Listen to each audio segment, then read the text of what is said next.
Friends, welcome to our channel Ammu's new 2025 videos. మరో మామిడికాయ special curry అయితే మేము ముందుకు వచ్చేసాను. అదేంటో మరి చూద్దాం పదండి.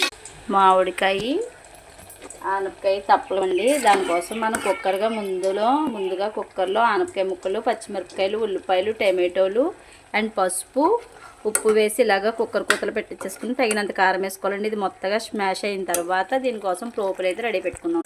పోపు సామాన్లో శనగపప్పు, మినప్పప్పు, ఎండుమిర్చి, వెల్లుల్లిపాయలు, ఆవాలు, జీలకర్ర, కరివేపాకు వేసుకున్నాం. కొత్తిమీర ఉంటే ఇది ఇంకా చాలా టేస్టీగా ఉంటుందండి. కొత్తిమీర కూడా వేసుకోవాలన్నమాట. ఫైనల్ లుక్లో కొత్తిమీర వేసుకోవాలి. తాలింపు అంతా వేగిన తర్వాత మనం ముందుగా ప్రిపేర్ చేసి పెట్టుకున్న దీన్ని అందులో వేసి ఫ్రెండ్స్, తాలింపు అంతా వేగిన తర్వాత మనం ముందుగా కుక్ చేసుకున్న ఆనపకాయని ఇందులో వేసేసుకుంటే టేస్టీ ఆనపకాయ తప్పలం రెడీ అయిపోయిందండి. ఈరోజు మామిడికాయ స్పెషల్ కర్రీ ఎలా ఉందో మరి మీకు కామెంట్ సెక్షన్లో కామెంట్ చేసి మీకు తెలిసిన మామిడికాయ కర్రీలను మాకు మీ లింక్లో పెట్టండి. మేము కూడా ట్రై చేస్తాం. Thank you for watching my video. Bye.